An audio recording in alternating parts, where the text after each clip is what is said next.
professor. Bom dia, professor Antônio. Bom dia. Desculpa aí o atraso, mas, de qualquer forma, parece que vocês já estavam aí justificando uma série de coisas do trabalho do Chico, né, Chico?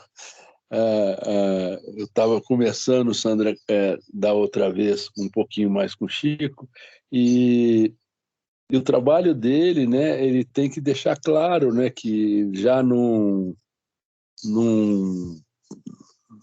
parte inicial, já na introdução, ou até mesmo tá me faltando o nome, estou com um prefácio aqui na cabeça, mas não é bem um prefácio, é um preâmbulo mesmo do trabalho, né, tratando dessas coisas, né, que vocês estão falando. Olha, ele está traçando o processo de regularização, né, a questão da cadeia dominial, essas coisas todas, né, foge ao escopo, né, desse trabalho, mas e aí, né, todas essas explicações aí, então eu não, desculpa o atraso, mas eu peguei numa hora boa, assim, da conversa de vocês, que deu o gancho um pouquinho que eu já tinha conversado com o Chico. E você, tá bem, Sandra?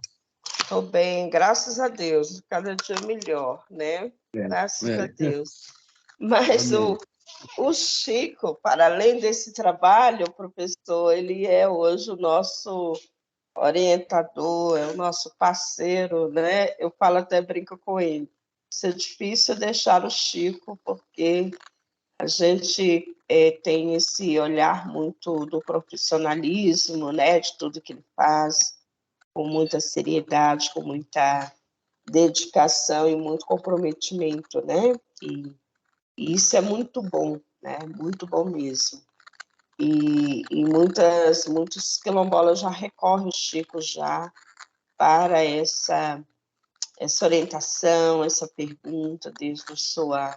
É um rapaz tão jovem, mas com tanta propriedade, com tanta intelectualidade, que isso nos deixa muito felizes, né? E o Quilombo também se sente muito feliz da minha pessoa, de ter um aluno dessa magnitude, né? Então, é gratificante demais poder realmente ouvi-lo e acompanhar essa gestão do seu trabalho, da sua dedicação, que isso vai impulsionar melhorias para muitos quilombos e direcionamento, com certeza. Em breve, né, eu acho que o Chico aí está trilhando aí os caminhos, né, acadêmicos e profissionais também, né, espera que em breve, né, Chico? Vamos deixar ele terminar o doutorado, ô Sandra, para ele começar a fazer os discípulos dele, né? Mas eu acho que, Exatamente.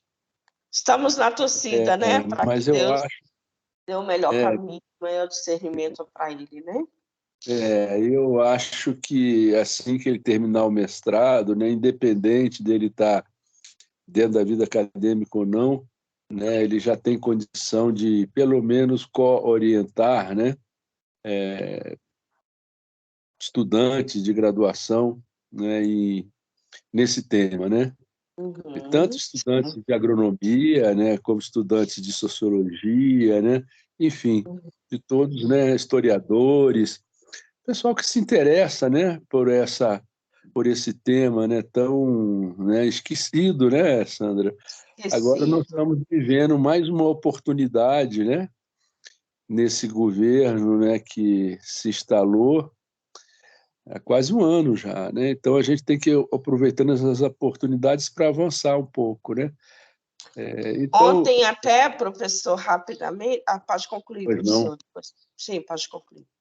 Não, era isso mesmo, que assim, esse trabalho do Chico ele tem essa importância, né, de trazer à luz várias coisas, né, mas também, né, vai ter muitos assuntos que, né, fogem ao escopo do trabalho e nessa parte mais introdutória do trabalho, né, um preâmbulo, acho que devemos deixar isso bastante claro, né? Sim, sim.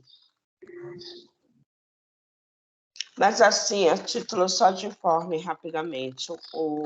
Ontem nós participamos do Museu da Primavera no STS, no Superior Tribunal Eleitoral, TSE, e a primeira vez que a comunidade quilombola se faz presente naquele espaço, né? E com os alunos, Chico também, com a professora Celini e outros professores, lá tinham 38 alunos, quilombola e não quilombola, da comunidade, e que nós tivemos a apresentação do Catira, né, apresentação cultural, e que foi apresentado, e o tema era o Museu da Primavera, né, que se celebra aqui em Brasília. E foi algo muito rico naquele espaço, né? Claro que não tinha lá os ministros na casa, mas tinha lá os seus representantes, mas já foi um espaço que a gente precisa conquistar mais e adentrar mais nessa capital federal. Era só para socializar vocês. Obrigado, obrigado. Vamos lá? Que legal, Sandra. Que legal que vocês estiveram por lá. Mas, enfim, acho que a gente pode iniciar, né, a apresentação. É um pouquinho já do que a gente tinha conversado na última semana, né? Então, o título foi inspirado até numa fala sua, professor Antônio, meu orientador, enfim, esse subtítulo que teve um amigo meu que brincou que já está virando coleção, né? Já temos entraves da regulação fundiária do Quilombo Calunga, agora entraves da regulação fundiária do Quilombo Mesquita. É uma das primeiras comunidades-alvo da residência CTS, né? Vinculada ao programa de pós-graduação de Arquitetura e Urbanismo da UNB. E na introdução, a ideia geral do trabalho foi discutir o conceito de quilombo, desde o conceito histórico, como fenômeno que ocorre em toda a América Latina, né? De resistência ao processo de escravidão e de fuga, né?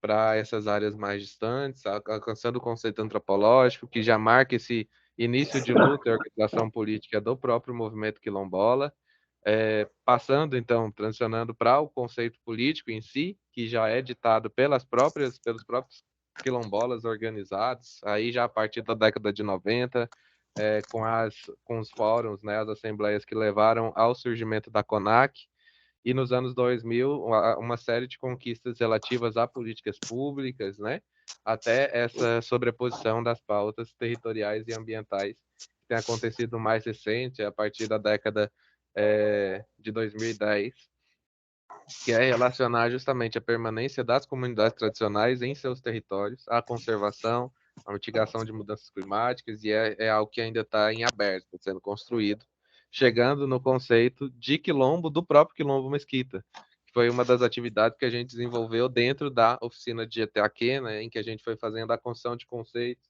Então, o que é território para o Quilombo Mesquita, o que é quilombo para o Quilombo Mesquita, o que é quilombola, e uma série de outros conceitos importantes nesse trabalho que a gente está desenvolvendo por lá. A introdução, então, está dialogando com tendo esse grande mote dos conceitos de quilombo, né, e das disputas por essa ideia.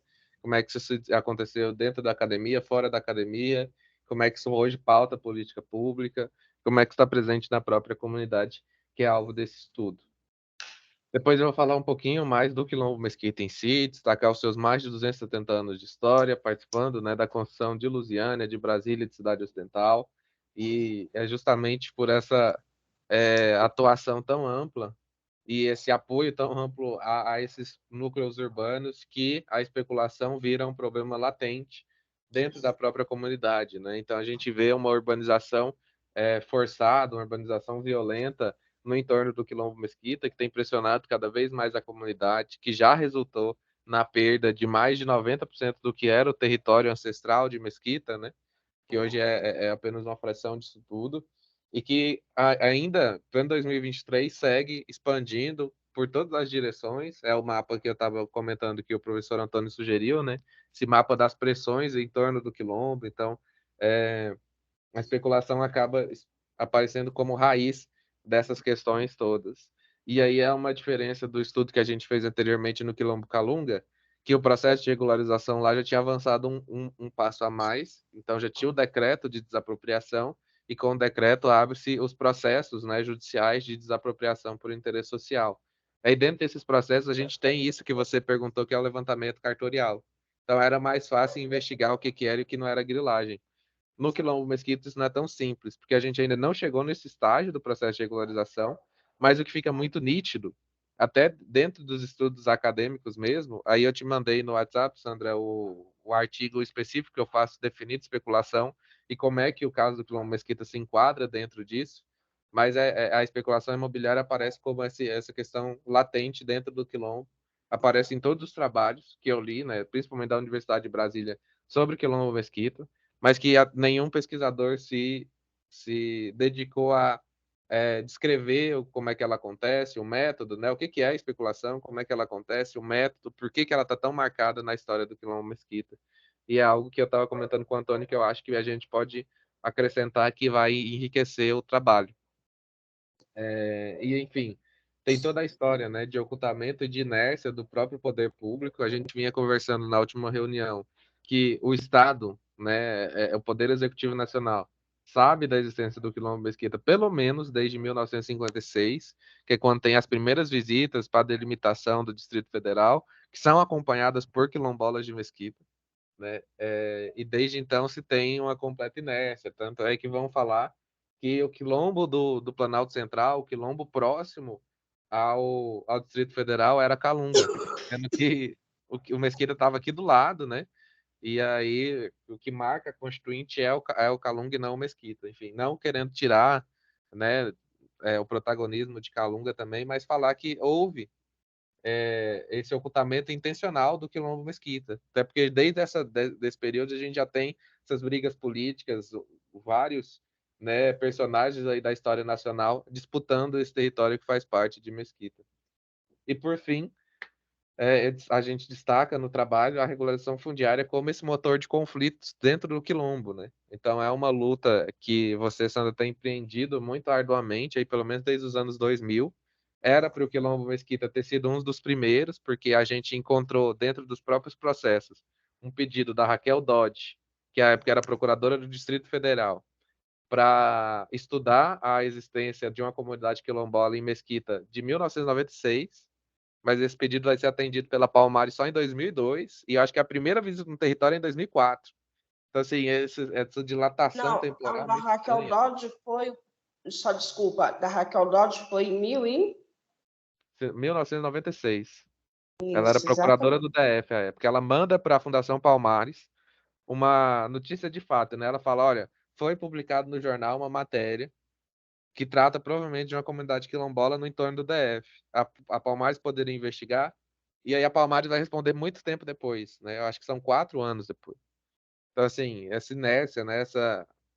Meio que esse deslocamento temporal, esse alargamento temporal, que é sempre muito alargado para o Quilombo Mesquita. As coisas são sempre muito lentas, né? Isso chama atenção. Hoje você tem, em média, a resolução é, de alguns quilombos aí, do processo de regulação de alguns quilombos entre 10 e 20 anos, o Quilombo Mesquita já está pelo menos 25, né? Lutando Sim. com vários empecilhos. Mas seguindo, então aqui está o mapa para a gente entender mais ou menos onde é que está o Quilombo Mesquita, onde é que está toda essa história, por que tanta pressão, por que a gente está falando desses diferentes vetores de pressão, né? Então esse contorno vermelho é o Distrito Federal, e aí o Distrito Federal nega mais uma parte do Quilombo Mesquita está dentro do Distrito Federal, mesmo que hoje essa parte esteja toda em posse da Advitex, né? Em posse, aí destacar essa questão que é esse domínio, mas não é da Advitex. E também, por outro lado, a gente tem o Quilombo cercado, né, pela cidade ocidental. Aqui em cima estão as RAs, São Sebastião, Santa Maria, Paranoá, que a Sandra estava destacando agora. E como é que de todos os lados tem esse vetor da expansão horizontal, né? Então essas cidades vão crescendo e vão comprimindo cada vez mais a comunidade quilombola de Mesquita. Aqui tem um outro mapa que mostra essa proximidade com Brasília, com o Distrito Federal, né? Então aqui está a sede dos poderes, a gente atravessa aqui o núcleo Bandeirante, pega um pedacinho do Gama, Novo Gama, Valparaíso, chegou no Quilombo Mesquita. E hoje já tem uma outra via aqui por aqui, né? Que eu não chego por aqui, eu chego por aqui, se não me engano. Mas, enfim, essa proximidade do poder, enfim, de Brasília com o próprio Quilombo Mesquita. Aí eu vou destacar, né, seguindo o roteiro do trabalho, eu vou destacar esse contexto geográfico e político no qual o Quilombo está inserido, né, que é de negação constante. Então, o DF é o maior grileiro, o maior ladrão de terras da história do Quilombo Mesquita, né, construindo as RAs sem o devido processo de reconhecimento, de demarcação e de indenização. E essa negação mesmo do Quilombo Mesquita fazer parte do Distrito Federal. Isso foi muito latente quando a gente fez os pedidos de informação, né? Todos eles falavam, não, olha, Quilombo Mesquita tem nada a ver com Goiás, tem nada a ver com DF, quem trata disso é Goiás. Sendo que a gente tem uma parcela, né, muito relevante do Quilombo dentro do Distrito Federal. E o próprio Distrito Federal já pegou outras áreas do Quilombo, tanto é que a gente tem a disputa judicial pelas indenizações de Santa Maria, né? A inércia também de Goiás em reconhecer as demandas locais. Então, é um pouco do que a gente estava conversando antes.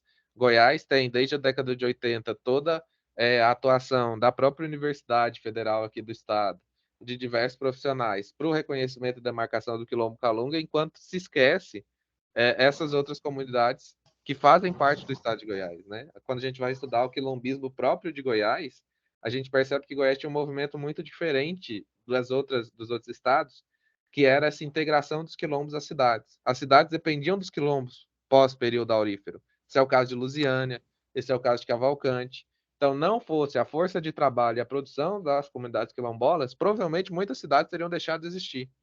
Enfim, por isso, por grande parte do século XX, se afirmou que em Goiás não tinham quilombos, né? Que é uma loucura desmedida, assim.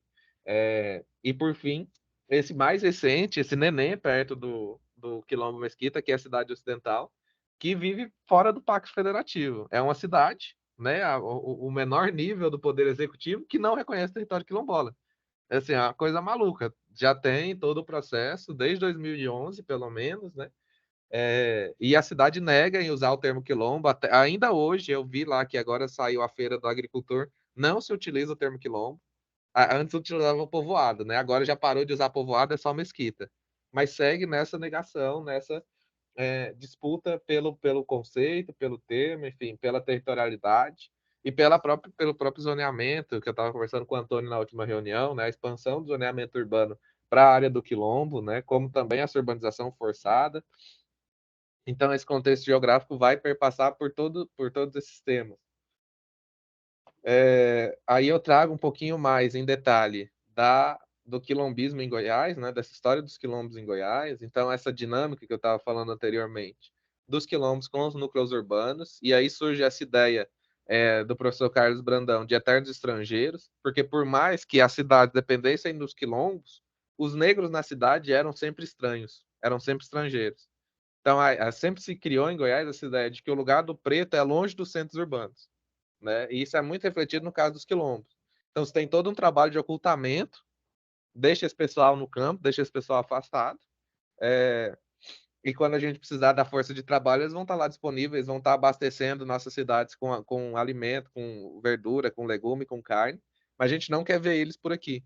E aí isso entra em contradição a partir do momento que a gente tem essa expansão urbana muito horizontal que passa a chegar até os quilombos, né? E aí tem essa ideia de quilombo urbano, que na verdade acaba sendo uma falsidade, até um problema para a própria luta quilombola, de que tem se promovido uma urbanização forçada dessas áreas, né?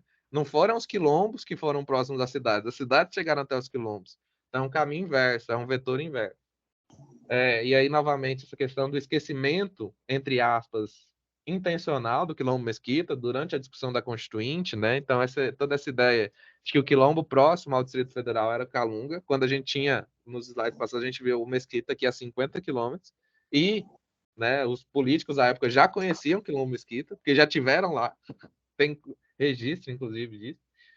E mesmo nos anos 2020, né, o Estado ainda peca em acessar esses espaços, né, que é o que a gente viu quando eu trouxe aquele estudo do Henrique, que é aquele quilombola lá de Calunga que estava na SEDES à época, que eles vão mapear as comunidades negras de Goiás e chegam só a, se não me engano, 57 quilombos, né, enquanto a gente estima que Goiás tem mais de 120. Então, todo o vão do Paraná tem comunidades quilombolas, né, aqui na parte de baixo, esses rios próximos ao Planalto Central, ao Planalto Central não, ao Distrito Federal, todas essas cidades também têm comunidades quilombolas. E a gente tem várias outras espalhadas pelo estado, como o IBGE vem mostrando. E aí que entrou esse comentário que a Sandra já tinha pedido lá atrás para a gente acrescentar as questões do IBGE no trabalho. E aí agora eu entro mais um pouquinho para esses pontos que chamaram atenção durante a análise do processo de regularização fundiária, né, e durante a própria vivência ali no Quilombo Mesquita. Então, eu até coloquei como título provocativo, né, Na Cozinha do Catetinho, que é essa história que orgulha muito as famílias do Quilombo Mesquita de terem funcionários que atuaram, né, na construção do Catetinho, depois na cozinha do Catetinho, mas que marca, por outro lado, essa própria dimensão de exclusão dessas comunidades, né? Então, olha, o espaço de vocês é esse trabalho na cozinha. E como isso é ruim para a própria comunidade e que só foi receber um reconhecimento institucional na década de 2010. Assim, estão lá desde a década de 60 trabalhando, só em 2010 que o Distrito Federal vai dar um reconhecimento, um prêmio, né? Sandra pode até falar um pouquinho mais sobre esse prêmio depois, pelos trabalhos que veio prestando ao DF. E aí, justamente isso que eu estava destacando, né? Os quilombolas em contato com o JK, com o governo executivo desde 1956, pelo menos, que isso é o que se tem registro. Trabalharam na construção do Catetinho e da usina de Saia Velha, inclusive anterior ao Catetinho, se não me engano. E aí a gente tem a Brasília hoje como principal motor de especulação imobiliária no Quilombo Mesquita, devido principalmente a essa expansão horizontal que a gente tinha mencionado anteriormente, essa pressão de Santa Maria e São Sebastião de um lado, né, e Cidade Ocidental por outro, refletindo nas dinâmicas dentro do Quilombo Mesquita. Então é por isso que hoje a gente vai no Quilombo e vê aquelas várias placas de venda muito abaixo do preço, né? Essa disputa e a insistência do cartório em registrar essas transações, mesmo sabendo que é um quilombo. Aí tem até um dado recente que não entrou no trabalho, que há 2 semanas atrás o pessoal me ligou para denunciar um possível loteamento irregular. Aí eu fiz a denúncia e o Ministério Público pediu para contatar a Secretaria de Meio Ambiente do município. E aí eu mandei e a moça me respondeu: não, realmente, a gente está com um processo de licenciamento ambiental deles aqui. Aí eu falei, mas a senhora sabe que lá é um território quilombola, né? Não me respondeu mais. Então, assim, essa postura da cidade ocidental em ignorar completamente todo o processo de demarcação de reconhecimento do território de Mesquita. Aí também dou algum destaque para as rodovias DF 140 e GO 521, né, que são as rodovias que cortam o território. E aí até conversei com Sandra antes que não houve essa devida consulta, esse devido processo de compensação mesmo, pelos prejuízos também gerados pela rodovia, né? Que muitas vezes a gente vê a estrada como o motor do progresso. Isso é uma ideia que se vende no Brasil desde o Império, pelo menos. E aí ficou muito forte na ditadura militar. Enquanto, na verdade, as estradas são motor também de grilagem, de especulação fundiária, motor de fome, né?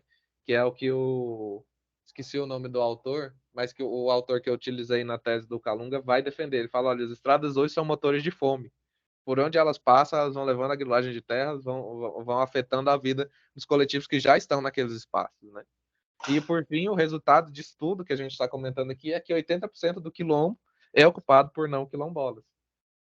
E aí eu trago esses outros dois mapas, né? Esse primeiro, então, delimitando os lotes quilombolas. Esses mapas foram todos produzidos pelo INCRA e constam no processo de regulação fundiária, né? Aqui está o dado dos 80%. E a gente tem esse outro mapa aqui que vai mostrar essas áreas de conflito mais latente, mas não são todas, né? Então aqui a gente tem a Divitex, que é o que eu comentava, que toda a área que está imposta da Divitex está no DF, e por isso essa negação do DF de que o quilombo faz parte, né? Mas na verdade essa área é do quilombo também, de acordo com o relatório de demarcação. Aqui está o Zé Garcia, né? E a família do Genivaldo, que a gente pôde visitar na inspeção judicial, que deu um depoimento, né, sobre esses malefícios que o agrotóxico tem trazido para a vida das pessoas que estão ali no meio dessa lavoura, mas não está delimitado aqui no mapa a área do Zé Garcia. Aqui embaixo a gente tem o Jardim Edith, tem o GHE, que eu esqueci o que é, mas é também um espaço de disputa. Enfim, aqui a gente também teve aquelas outras invasões que já foram denunciadas durante o nosso trabalho no Quilombo Mesquita, né? Então, de desmatamento irregular, enfim, sem licenciamento, de prováveis loteamentos irregulares também nessa área aqui.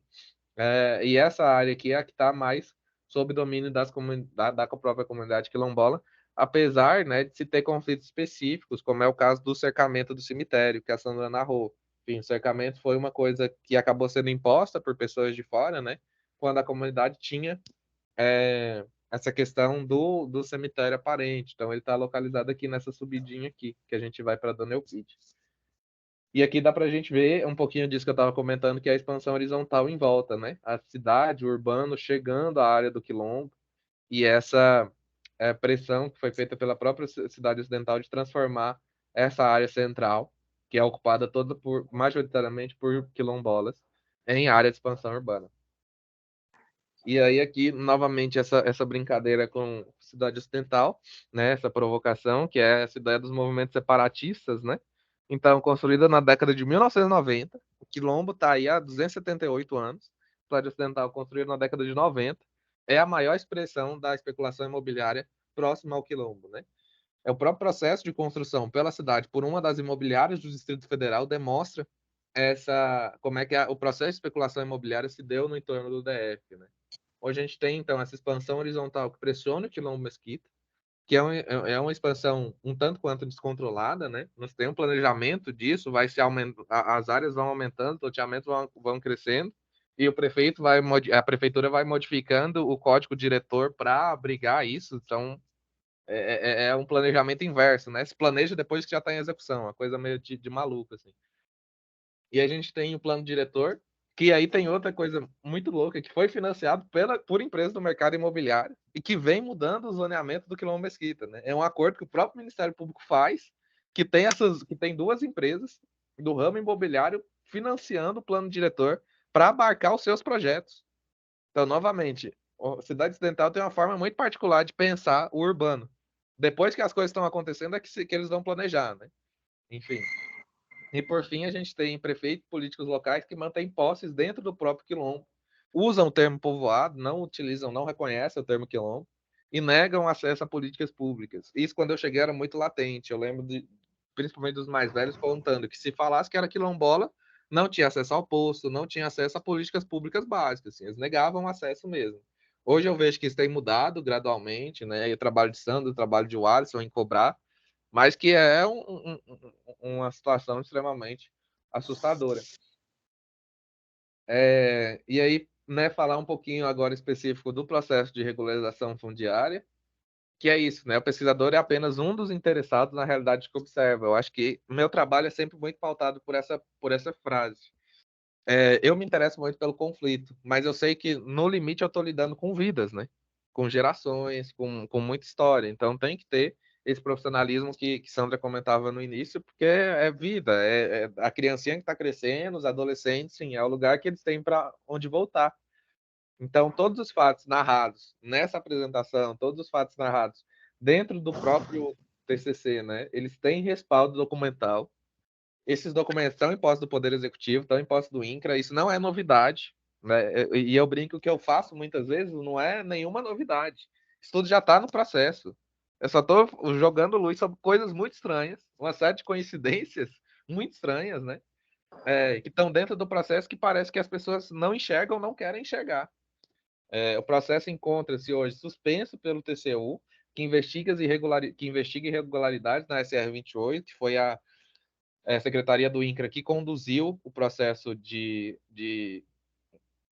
construção do RTID, né, do Quilombo Mesquita, e essa denúncia ela foi feita por pessoas do próprio Quilombo, né, que na época foram patrocinadas por esses externos que hoje ainda seguem dentro do Quilombo Mesquita.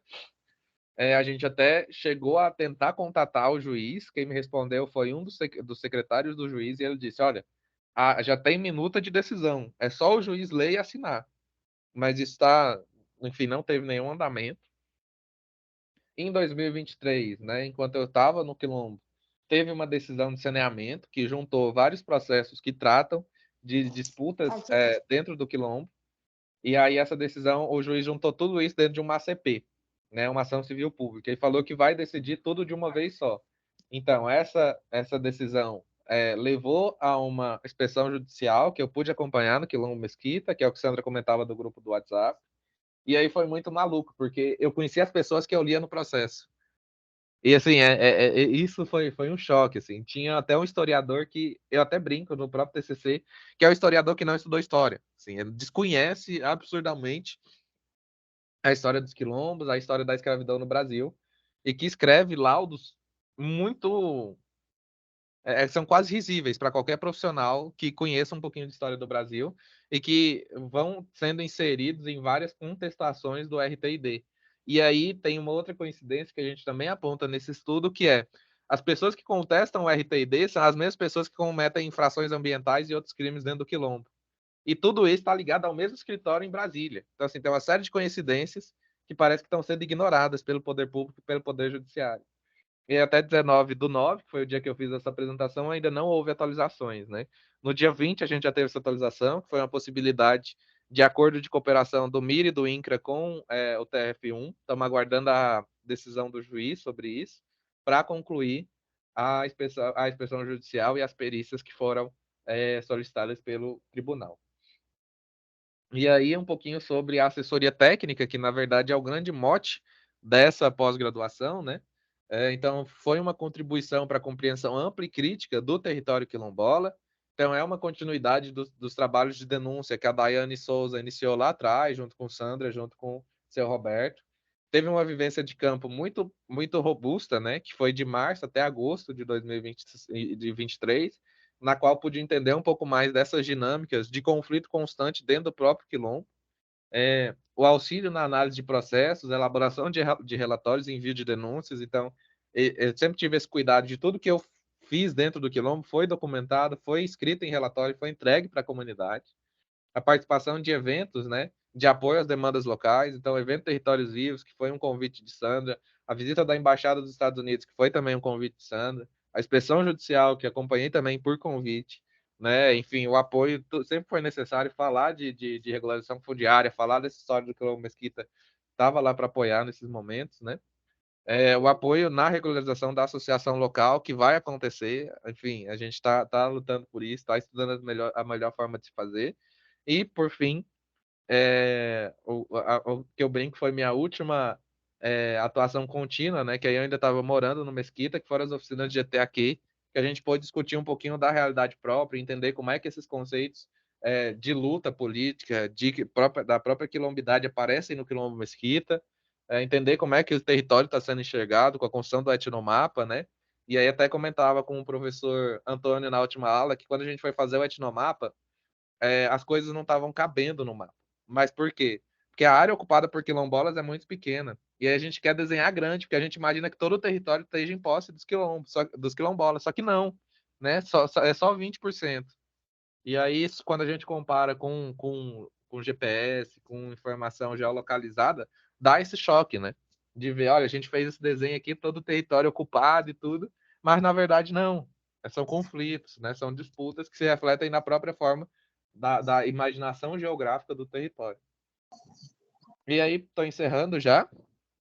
Pelo meu cronômetro aqui, deu 18 minutos de apresentação, queria fazer em 15, mas então, meu muito obrigado, né? E aí destacar que quem possibilitou esse trabalho, primeiramente, foi a comunidade de Quilombo Mesquita, né? Então, em especial, Dona Eupídia e família que me receberam em sua casa durante todo esse tempo, enfim, que foram esses orientadores de campo, né? Eu não entenderia nada do que entende de Quilombo Mesquita hoje se não fosse essa família.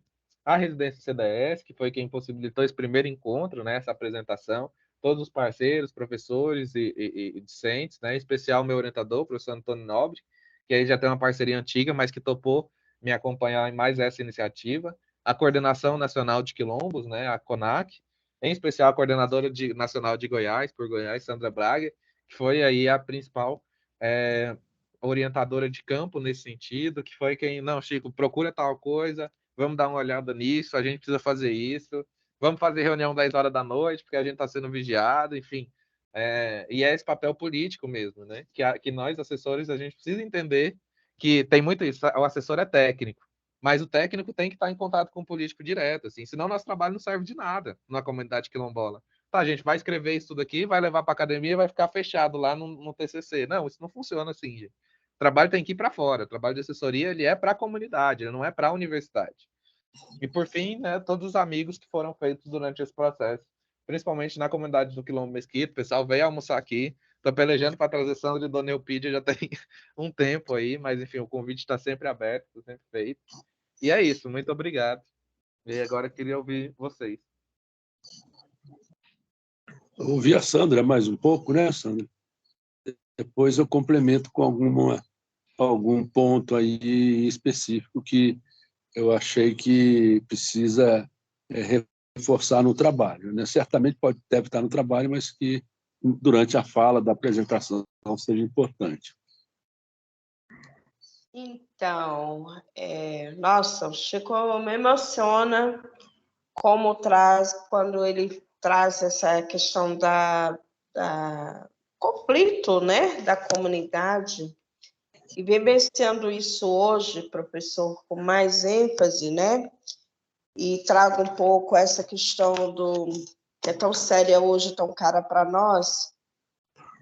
Quando eu olho aqui que nós temos mais de 785 famílias cadastradas no INCRA desde 2003, que está no registro, né, no levantamento do INCRA, que foi um trabalho árduo para o registro desses quilombolas de Mesquita, e que hoje estamos apenas, eu acredito que a gente fala em 20% é o que nós ocupamos hoje. E 20% nós temos que fazer milagre dentro de uma comunidade, que é onde o seu RTD é com 4.000, né, com 4.200 hectares dentro do RTD. E ainda assim, para manter essas 785 famílias cadastradas, que é claro, em 2003 ela aumentou muito mais hoje, e a gente luta com esse conflito diário. E imagina, professor, e quando eu falo com propriedade, que o senhor vai ter o privilégio, claro, de ir mais vezes na comunidade, conhecer o nosso espaço aberto, vai entender melhor o que eu estou falando. Como que nós falamos tanto hoje, garantia, soberania alimentar e tantas outras políticas públicas que estamos aí buscando e correndo a essa reparação social que é justa, né? E que anteontem eu fui no lançamento dos quintais produtivos, Chico, me lembrei muito de você. E aí o ministro Paulo Teixeira, na hora, com ele, o ministro Hélio Dias, Sandra Braga, eu preciso ir no Quilombo Mesquita. Falei, vocês vão lá ver a prática dos quintais, que nós já fazemos ele, ó, vocês chegam agora para implementar com as políticas, né? Inclusive, eles já estão com a pré-agenda para visitar a comunidade, eu vou avisá-los também para estar conosco, viu? Já saiu anteontem já essa pré-agenda aí. E aí, professor, quando o Chico traz bem no trabalho dele, e é esse olhar que é muito interessante, o olhar de quem está de fora, que chega também para nos ouvir e conhecer e ver a dinâmica nuance de uma comunidade quilombola, é muito doído isso, é muito sofrido. E ele é um conflito latente, que ele não para. E aí a gente chega nesses 20% e temos que lutar para conseguir. E aí temos esse poder público que diz que é uma área de expansão urbana e nós temos que lutar para frear isso, porque nós não vamos aceitar isso. E aí esse conflito, ele aumenta a cada dia, né? Mas, na minha avaliação, o Chico explorou muito bem, ele traz muito bem essa narrativa. Eu só gostaria, Chico, que você acrescentasse, talvez a gente passou um pouco aí, é a questão dos córregos, que é preciso estar inserido aí nesse trabalho, a manutenção dos córregos, que faz também a divisa do território, e essa questão da água, se assim você achar pertinente, eu acho que isso vai enriquecer mais o trabalho, que é o córrego Maria Pereira, que é o Taboa, que é que margeia o território. Ele já se encontra no mapa, mas que ele venha com uma descrição, que a gente mantém isso também como a referência familiar da comunidade, através também das margens dos córregos que as famílias ali preservavam, e as famílias também retiraram essa água para o consumo na época, né? Do Maria Pereira, do Taboa, do Grota d'Água. Então, trazer isso vai enriquecer também mais ainda esse trabalho de conflito, que a água é subsistência e dá uma, como é que eu diria, professor, a apropriação do território em conflito, mas que também tem a salvaguarda dessas águas, dessas nascentes, como continuação familiar da história da comunidade, né?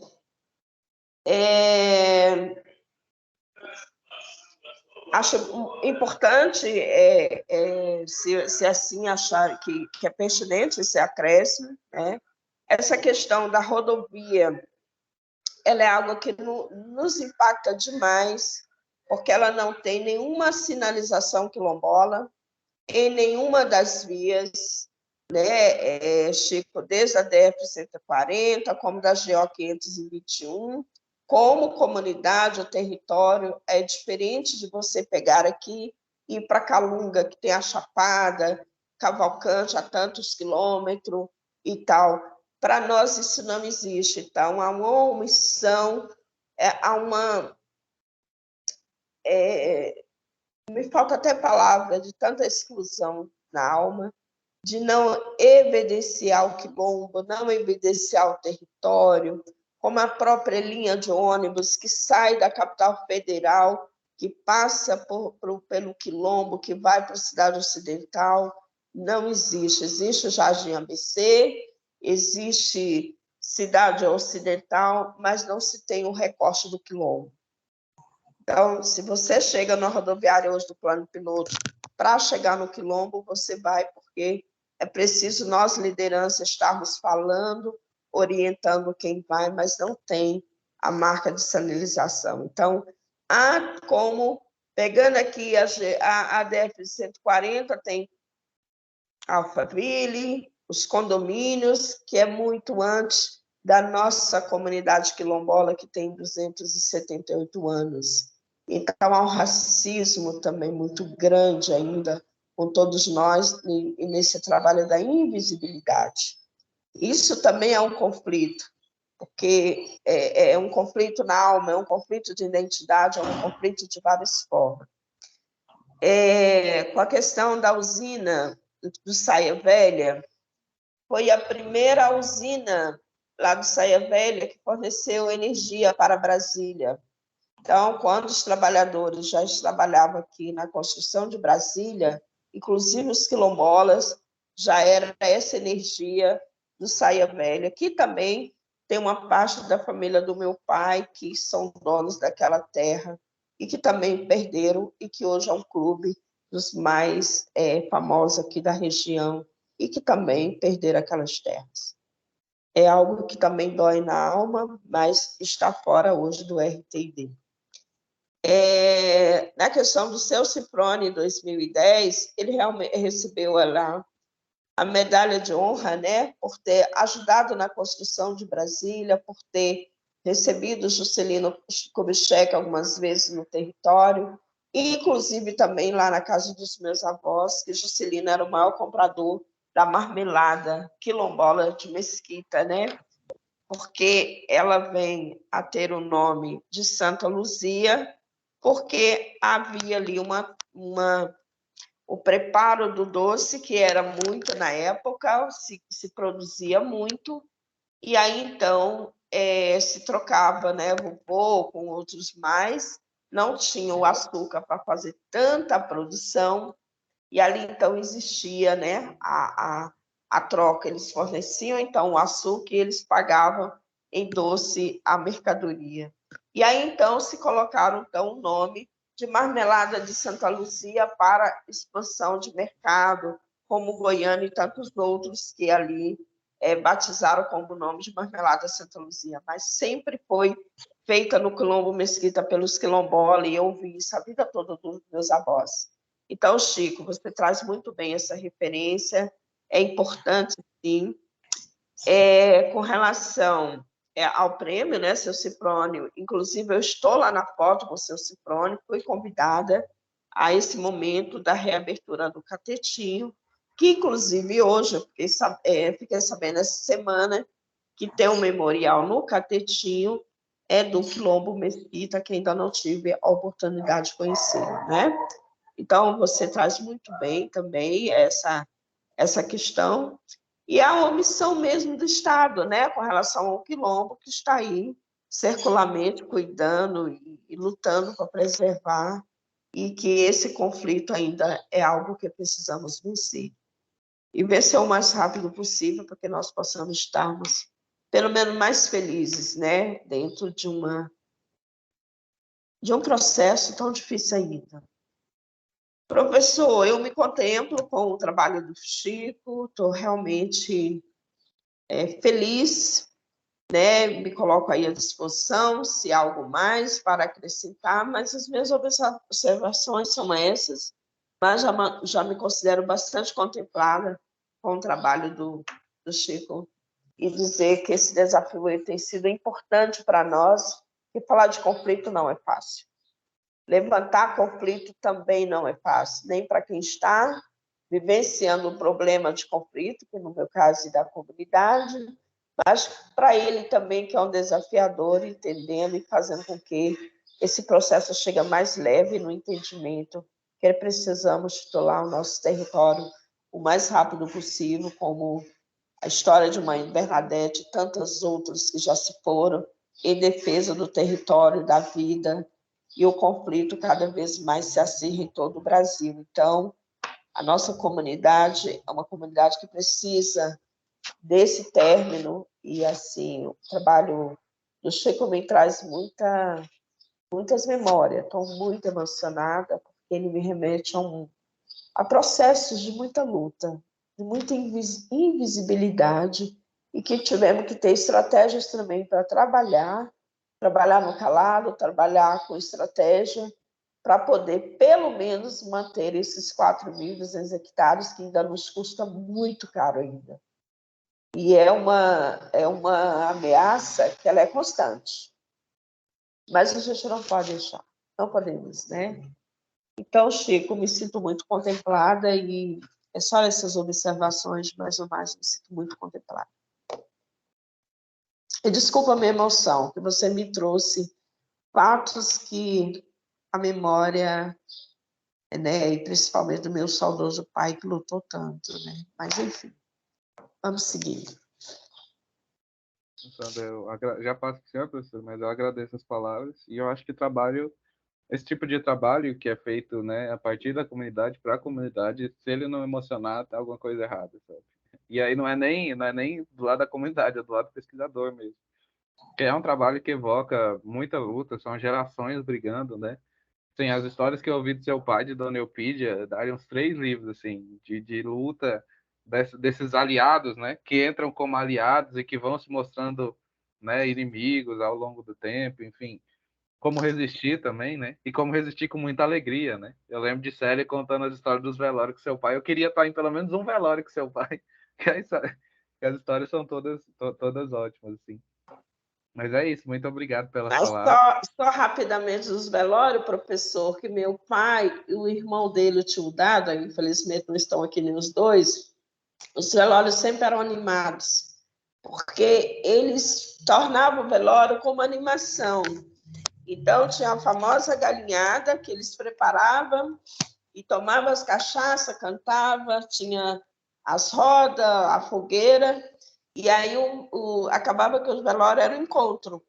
Celebrava o momento de encontro das conversas, e relatando sempre o que aquele falecido fazia, qual era a trajetória da comunidade. Ou seja, então, aquele momento que ele era de tristeza, ele acabava sendo uma socialização alegre, né? Então, assim, a gente lembra disso e dá muita saudade do meu pai, do meu tio Dada, porque os velórios eram muito animados, né? Então, isso é verdade, Chico.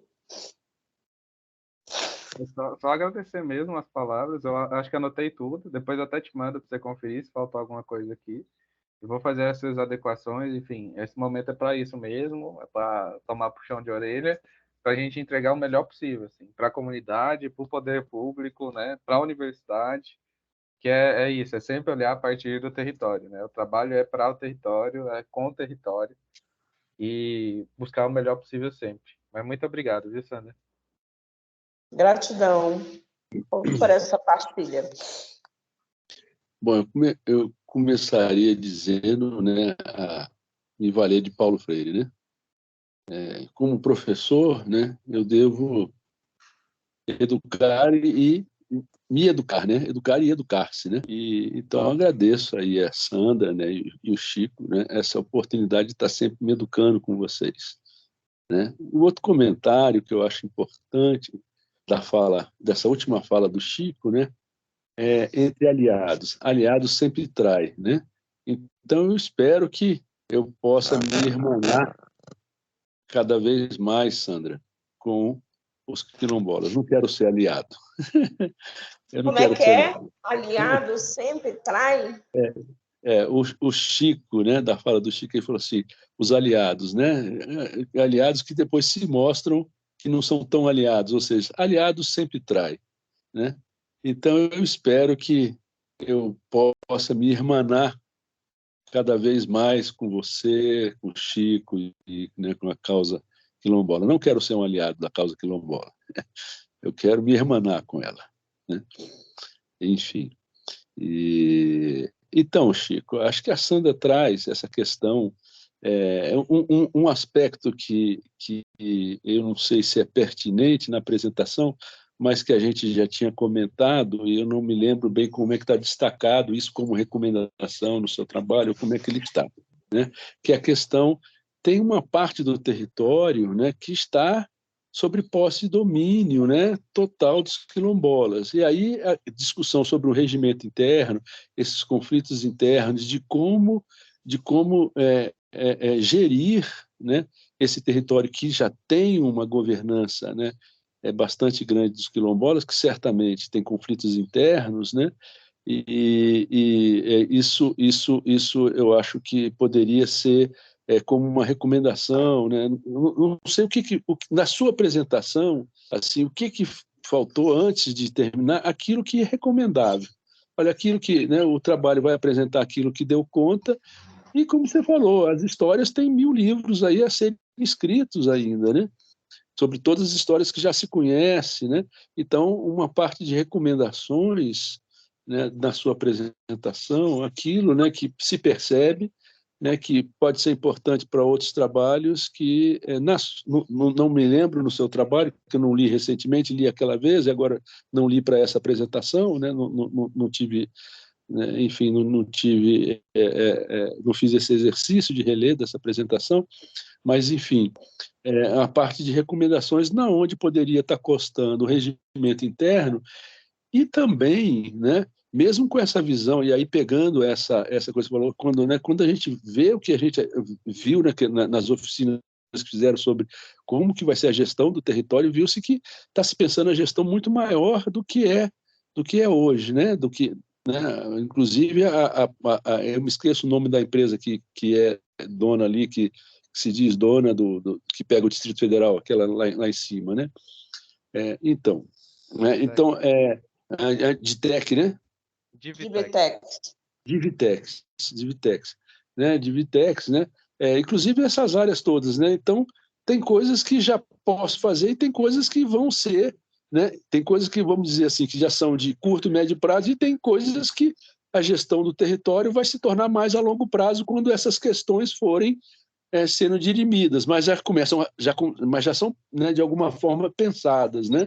E aí, quando Sandra traz essa questão das águas, né, mostrar essa relação bastante íntima da comunidade quilombola com né, os recursos naturais, então, nesse regimento interno também, mesmo dentro daquilo, né, que já se pode pensar ter uma gestão mais efetiva, também a questão da exploração dos recursos naturais, né? Não é só questão sociológica, né? Mais sociológica, é questão didática, né? As coisas são socioambientais, a gente sabe disso, mas eu acho que vale, né? Vale didaticamente, né, a parada para dizer as questões sociais, né, quem vende, quem não vende, né, como é que se apropria, como é que as comunidades se apropriam, né, como é que cada um pode gerir a sua parcela, né, e dentro de uma visão global, quer dizer, eu não posso chegar e vender para o Antônio, né, por mais que ele seja um aliado da causa, eu vou vender e vou comprar como aliado da causa ali dentro. Não pode, né? Assim, não estou dizendo que essa é a decisão, mas, né, isso é por herança, por parentesco, que vai se, né, vai se dividindo, a terra vai se, né, vai se ocupando. Né? E a exploração dos recursos naturais é aí que Sandra traz isso, né? Como é que estão os recursos naturais, né? Os rios, as águas, né? Como que a gente faz para preservar? Então, aí quase que tem um planejamento socioambiental desse território, como recomendação, né, Chico? Como recomendação. Então, eu diria que são... uma coisa que já achei que avançamos muito, e talvez a gente não consiga avançar muito mais, por exemplo, o Márcio me mandou um mapa, né, de geolocalização dos 7 polos que o CTS está trabalhando, né? E aí, então, eu vou te mandar no Zap em seguida. Né? E essa coisa da espacialização já avançou bastante, eu acho que isso ajuda muito a gente, né, entender na sua apresentação. Aí você falou, essa parte aqui foi a área de disputa que estava do desmatamento que o meu texto fala, né? E aí Sandra, eu apreendo mais a coisa quando eu leio, vejo o assunto e vejo a espacialização dela. O Chico avança nessa apresentação. E a última coisa para falar, Chico, a gente precisa botar nessa data de hoje, se Sandra concordar, né, como, em termos de texto, de documento, né, é o que foi falado até hoje e encerra-se assim. Lógico que na apresentação pode acontecer algum fato novo, né, que justifique, né, você mencionar na apresentação e numa eventual revisão final do trabalho após a defesa, você possa incorporar. Mas a gente não ficar muito mais preocupado com o debate, continua, né, as ações continuam e tal, mas em termos documental, né, em termos de documento, a gente botar o marco hoje. Né? Né? Sim. Então, seriam esses os meus comentários. Né? Na apresentação, as recomendações antes dos agradecimentos, no final, né? O que pode ter possíveis desdobramentos, né? E dentro desses possíveis desdobramentos, né, o regimento interno e, né, um plano, né, de socioambiental de exploração dos recursos naturais. E aí vem toda essa coisa, né, da agroecologia, né, e até mesmo se tiver sei lá, uma mina de diamante lá dentro, né? Pior que tem, professor. Então, como que se vai fazer essa gestão? Né? E aí então, pior que tem, então agora vamos falar sério. Né? Não, professor. A questão geológica, né? Esse plano socioambiental, né? Esse plano socioambiental, ele teria esse processo de investigação, né? Que seria desde a geologia, clima, passando, né, por os recursos solos, né, as atividades, enfim, tem todo um vamos dizer assim, um procedimento. Então, digamos que geológica tenha lá um diamante. Então, eu vou voltar agora à questão do que foi do julgamento ontem do marco temporal. Não sei se vocês tiveram tempo de ver alguma coisa, eu vi muito pouca coisa, alguma coisa só, e vou lembrar aqui da fala do como é que se fala, do excelentíssimo ministro Gilmar Mendes, né? E que ele fala, né? Ele fala que meio enviesado, mas ele fala que os recursos, a exploração dos recursos naturais nos territórios indígenas devem ter, né, uma legislação específica para a exploração dos recursos pelos próprios indígenas, de maneira responsável. Né? Então, eu diria que, como recomendação, né, esse regimento terno e a elaboração de um plano, né, socioambiental dos recursos, né, socioambiental, né, que diagnostique e que possa fazer cenários futuros, tanto da exploração dos recursos naturais propriamente dito, geologia, solos, conservação de solo da água, recuperação de nascentes, preservação das áreas ambientais, né? E também todas as outras questões de desenvolvimento social, né? As políticas internas, né? Então, seriam esses meus comentários, Sandra. E a gente estabelecer. Hoje é o marco para o documento. Daqui para frente, por mais coisa que seja interessante, ele não agrega no documento, ele agrega talvez na apresentação. Ok. Alguma coisa que seja muito importante. Ele agrega na apresentação, dizendo: não tenho isso no documento, né? Mas na apresentação eu estou trazendo. E se a banca, e aí nós estamos convidando o professor Néder, Sandra, não sei se o Chico já antecipou com você isso, né? Não, ainda não. Ele falou que então, estava verificando, que ia me falar, né, Chico? Sim. Então, e aí sim, qualquer coisa que conste na apresentação que seja realmente, né, destacável, né, aí se implementaria, né, conforme né, a discussão na banca lá final, na defesa do trabalho dele, né, aí acrescentaria o documento. Então, mais uma vez, Chico, Sandra, obrigado de poder estar aprendendo com vocês. O Chico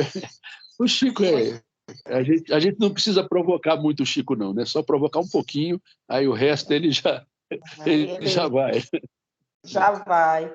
Mas muito boa essa avaliação, professor, e agradeço aí, né, pela experiência, e, enfim, isso é muito bacana, isso. Fico muito feliz.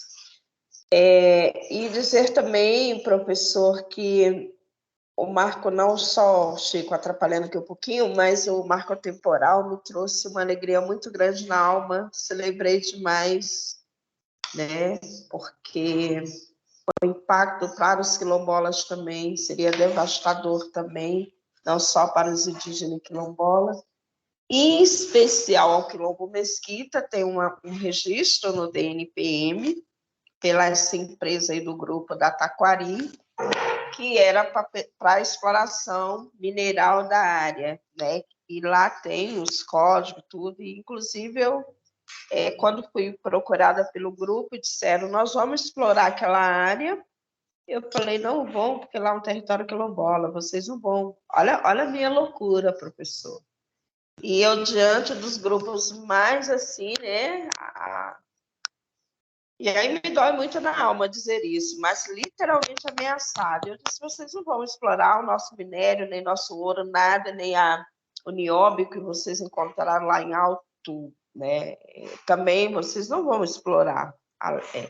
E, enfim, mas aí quando chega agora esse do marco temporal, me deu uma leveza essa noite na alma. Eu digo: puxa vida, a gente ainda tem chance de brigar para manter o nosso território livre dessa exploração, né? É um pouco isso. Mas tem um registro em nossa comunidade, sim. Dentro dos 1.200 hectares que o Sarney ocupa. Diga, Chico.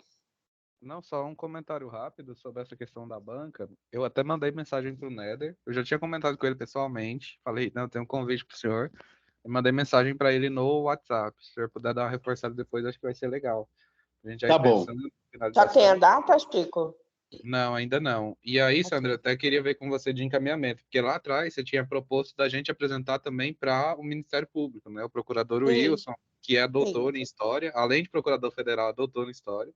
Então, é um cara que entende muito de história de comunidades quilombolas, está nessa luta jurídica, coordena o projeto Territórios Vivos, e aí até de ver com ele, né? Já ficar de encaminhamento de hoje, vou até anotar aqui, essa consulta ao Néder. Não tem problema a gente ter mais um avaliador na banca, não, Chico. E consulta... Não tem problema. Se você Será vai consultar... que ser aqui, pode ser lá? Como é que você está planejando? Ou como... Uai, é o que fica mais fácil para vocês, assim. Por mim, assim, se fizer no território é sempre melhor, né? O professor... Jesus, me faltou o nome dele. O Neres? Como é que é o primeiro nome dele, Jesus? Manuel. O professor Manuel até pediu para apresentar também no encontro de Ciências e Saberes. Acho que pode ser um espaço legal. E com certeza vai ter, porque o pessoal da residência já está envolvido, né? mas eu acho que numa defesa mesmo, acho que a gente podia pensar em algo, não sei o que vocês acham, mas no próprio Quilombo, você tinha me falado da ideia de fazer em Goiânia também, mas aí Goiânia tem que ver a disponibilidade do professor Antônio, do Néder, né? Assim, idealmente, né, eu acho que para marcar, né, inclusive a comunidade, né, o ideal seria lá, né? Para mim, tudo bem, é questão de ajustar a data, né?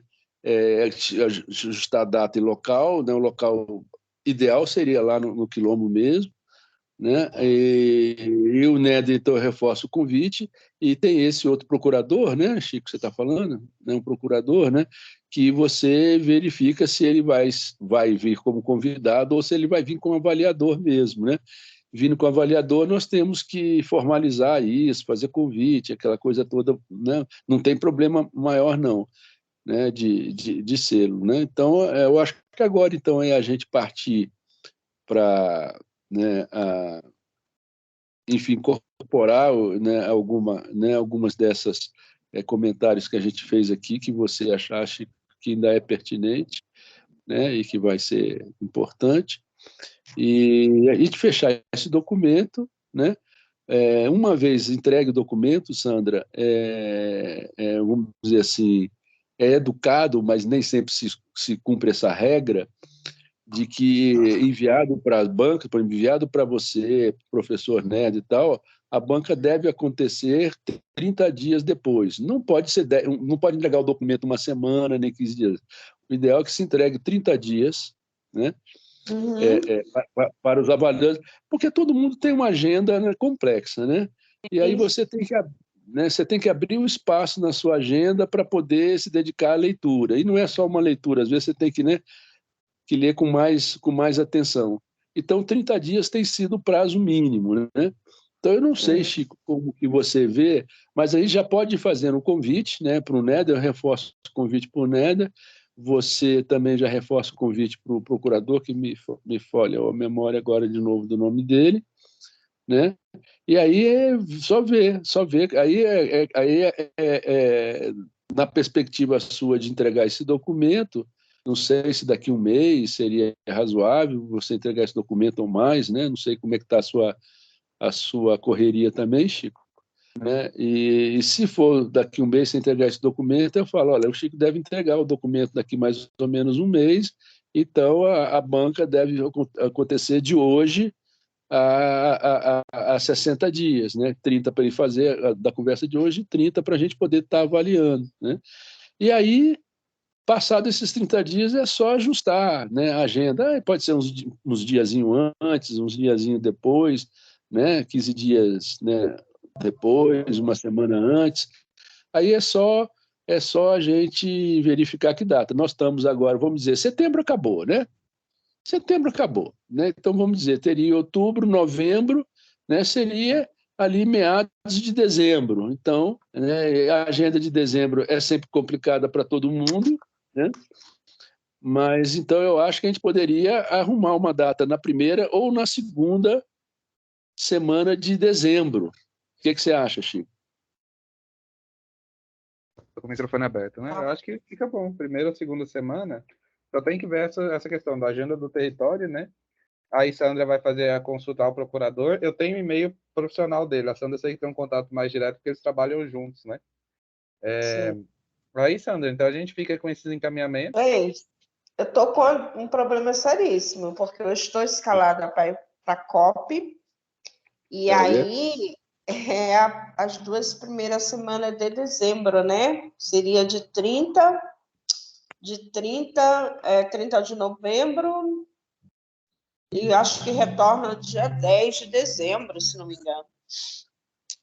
Aí, para mim não tem problema, né? Qualquer data de dezembro. Só que eu acho assim que quanto mais perto do Natal, mais complicado fica, né? E depois vem Natal, Ano Novo, nós só vamos retomar isso lá para 15, 20 de janeiro, né? Né? Então, aí eu acho que Sandra, teria aí que você ser antes da viagem, Chico. Talvez a gente colocaria novembro. Última semana de novembro? Então, Chico, faz o seguinte, depois verifica com cuidado a agenda de Sandra, né? para a gente tentar fazer, e eu já vou colocar para o Néder, que deve ser na última semana de novembro ou primeira semana de dezembro, não, né, Sandra? Porque você já Eu vai não estar viajando. estarei. Eu vou estar fora. Uhum. E aí inviabiliza a defesa no quilombo, né?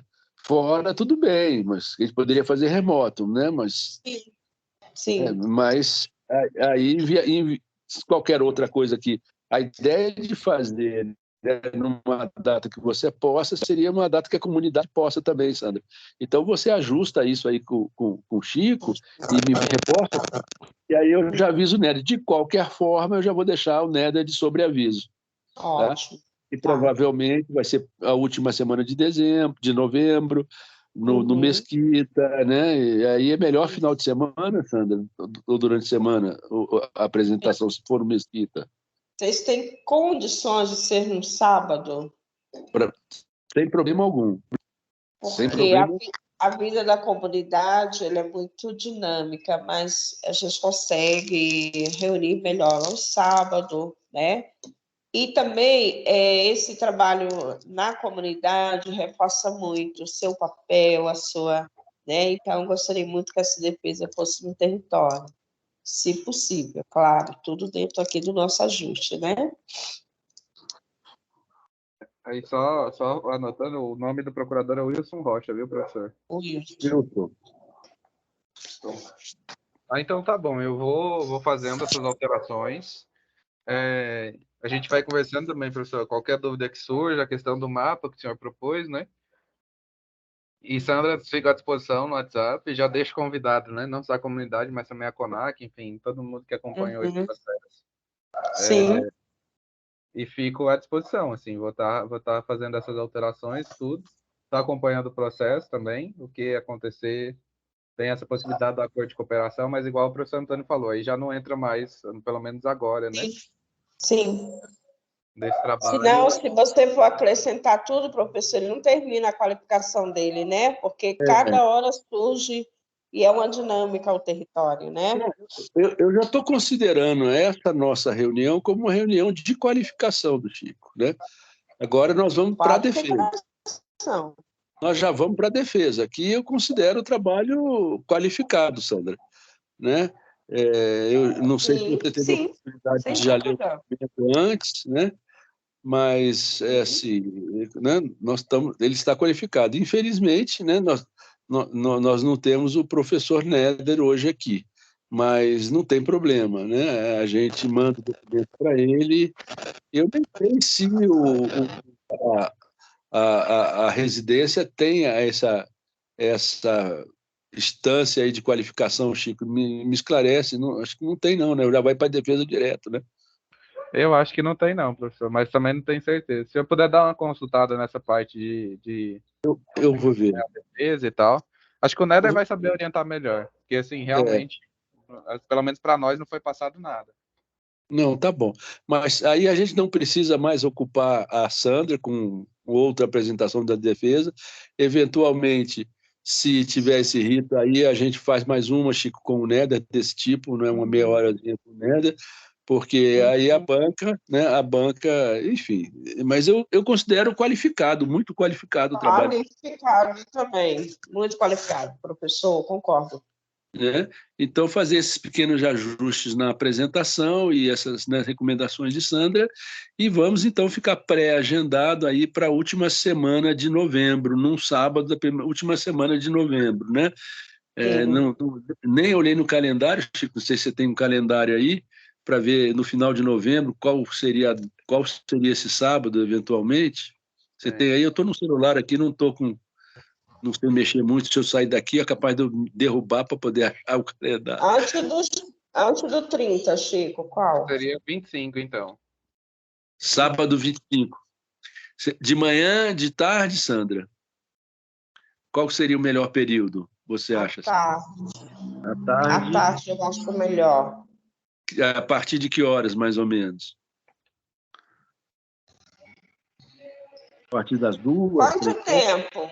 Quanto tempo levaríamos? Uma meia hora de apresentação e depois os debates que demoram, né? normalmente, como se nós tivermos 4 pessoas, de praxe, né, fala os convidados externos e o convidado interno. Eu, como orientador, não falo, né? Então, seria, se for só você e o Néder, fala você primeiro, e depois o Néder, você como avaliador externa, e o Néder como avaliador interno, né? Então, teoricamente, se o Chico ele demora meia hora, cada um dos avaliadores também terão igual tempo. Então, seria meia hora para o Chico, meia hora para você, meia hora para o Néder. Então, daria 1h30, né? Mais ou menos o ritual todo, né? Acho que 14 horas era um bom horário, né? Tá bom. Né? Tá ótimo. Qualquer coisa a gente marca com o Diego, almoça lá. Sim. Acho que 14 horas era um bom horário. Tá joia. Então, dia 25, à tarde, a partir das 14 horas. Ok. Eu já vou bloquear minha agenda aqui. Então, 25. Fechou. Vamos correr, Chico? Então, você tem até 25 de outubro para entregar a versão final, Chico. Tá bom? Deixa eu anotar aqui. Aí a gente conversa depois com o Márcio sobre o apoio dele nessa parte de mapeamento, tá? Dessas figuras aí. Beleza. Então, tá, Sandra? Muito obrigado, professor. Professor Sandra. Já vou me despedindo por aqui. Siga à disposição. E vamos fazer o melhor trabalho possível. Já está. Já tá bom. Eu aqui agradeço. Gratidão aí. E que Deus lhe abençoe sempre aí na trajetória. Tchau, professor. Saúde e fé. Que a gente fica de pé ainda. Cuidado da pressão, né, professor? Isso aí. Um beijo. Tá, outro. Bom dia. Tchau, Chico. Um abraço.